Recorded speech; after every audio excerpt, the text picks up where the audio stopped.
આગળ સમાચારમાં વાત કરીએ તો સુરતથી સમાચાર પ્રાપ્ત થયા છે। સુરતથી સમાચાર સામે આવી રહ્યા છે। કહી શકાય કે સુરતમાં બોગસ જન સુવિધા કેન્દ્ર ઝડપાયું। તો કાપોદ્રાના કિરણ ચોક ખાતે આ સમગ્ર કૌભાંડ ચાલતું હતું। ભગવતી કન્સલ્ટન્સીના નામે જન સુવિધા કેન્દ્ર ચાલતું હતું। આધાર કાર્ડ, પાન કાર્ડ સહિતના ડુપ્લિકેટ ડોક્યુમેન્ટ બનાવતા હતા। ડુપ્લિકેટ લાઇટ બિલ અને ડુપ્લિકેટ વેરા બિલ પણ બનાવતો હતો। પોલીસે બોગસ ડોક્યુમેન્ટ સાથે નિકુંજ દુધાતની ધરપકડ કરી। સમગ્ર મામલે હાલ કાર્યવાહી કરવામાં આવી છે। પૂણા મામલતદારે પોલીસ ફરિયાદ પણ દાખલ કરાવી છે। તો સમાચાર સામે આવી રહ્યા છે। સુરતમાંથી બોગસ જન સુવિધા કેન્દ્ર ઝડપાયું। કાપોદ્રાના કિરણ ચોક ખાતે સમગ્ર કૌભાંડ ચાલતું હતું। તો ભગવતી કન્સલ્ટન્સીના નામે જન સુવિધા કેન્દ્ર ચાલતું હતું। તો સમગ્ર મામલે કાર્યવાહી હાથ ધરાઈ છે। આધાર કાર્ડ, પાન કાર્ડ સહિતના ડુપ્લિકેટ ડોક્યુમેન્ટ બનાવતા હતા। તો બીજી તરફ ડુપ્લિકેટ લાઇટ બિલ અને ડુપ્લિકેટ વેરા બિલ પણ બનાવતો હતો। આરોપીની હાલ અટકાયત કરી છે। ડોક્યુમેન્ટ સાથે નિકુંજ દુધાતની ધરપકડ કરવામાં આવી। પોલીસે બોગસ ડોક્યુમેન્ટ સાથે નિકુંજ દુધાતની ધરપકડ કરી કાયદેસરની કાર્યવાહી હાથ ધરી છે। વધુ વિગતો સાથે સંવાદદાતા દિવેશ પરમાર આપણી સાથે ફોન લાઈન પર જોડાઈ ગયા છે। જી, સુરતમાંથી બોગસ જન સુવિધા કેન્દ્ર ઝડપાયું, શું છે સમગ્ર મામલો? ચોક્કસથી જે પ્રકારે સુરતના કાપોદ્રા વિસ્તારમાં જે કિરણ ચોક આવેલું છે તે કિરણ ચોકમાંથી બોગસ જે જન સુવિધા કેન્દ્ર છે તે ઝડપાયું છે।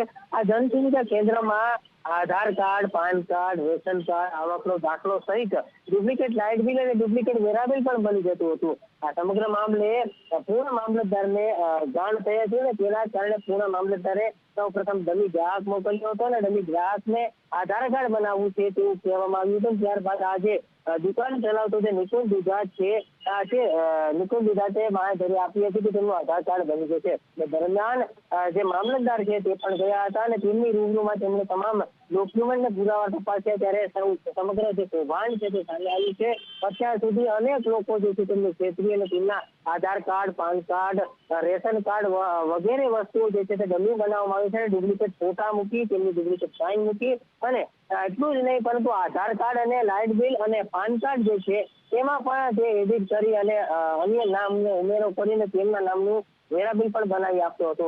જેને લઈને આ સમગ્ર મામલે મામલતદારે ફરિયાદ નોંધતા કાપોદ્રા પોલીસે આ બોગસ જે ડોક્યુમેન્ટ બનાવનાર છે તે બોગસ ડોક્યુમેન્ટ સાથે નિકુંજ દુધાતની ધરપકડ કરી અને કાયદેસરની કાર્યવાહી હાથ ધરી છે। આ જન સુવિધા કેન્દ્ર કેટલા સમયથી ચાલતું હતું? તપાસમાં કોઈ સામે આવ્યું છે કે કેમ? ચોક્કસ જે પ્રકારે આ નિકુંજ દુધાત છે તેની ધરપકડ કરવામાં આવી છે। સમગ્ર મામલે કહી શકાય કે આ ઘણા સમયથી આ જે બોગસ જન સુવિધા કેન્દ્ર છે ચાલતું હતું। અત્યારે જે પ્રકારે આરટી રાઇટ ટુ એજ્યુકેશનના જે ફોર્મ છે તે ફોર્મ ભરવા માટે થઈને જે વાલીઓ છે તેમને ઘટાડો જોવા મળ્યો હતો। કારણ કે આ પ્રથમ ધોરણમાં જે તેમના વિદ્યાર્થીનો અભ્યાસ કરવા માટે થઈને આરટીનું ફોર્મ ભરવામાં આવતું હોય છે તે ફોર્મ પણ આ વ્યક્તિ ભરી દેતો હતો અને તેમાં ઘટતા પુરાવા પણ આ વ્યક્તિ જે છે તે કરી આપતો હતો।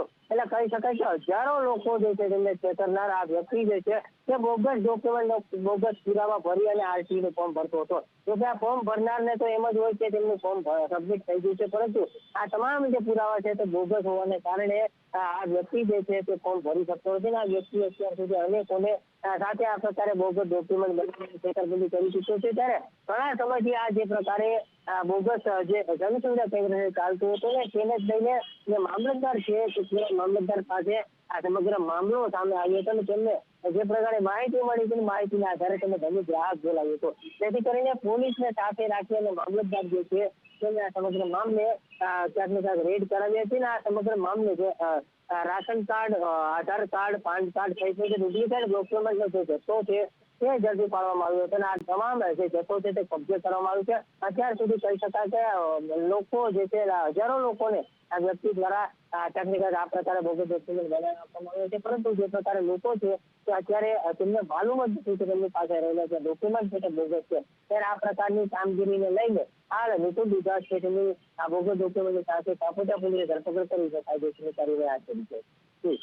તમામ જાણકારી આપવા બદલ આપનો આભાર। તો સુરતમાંથી બોગસ જન સુવિધા કેન્દ્ર ઝડપાયું।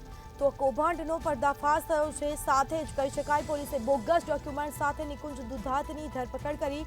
પૂણા મામલતદારે ફરિયાદ પણ દાખલ કરાવી છે। આ અંગે તપાસ શરૂ કરાશે।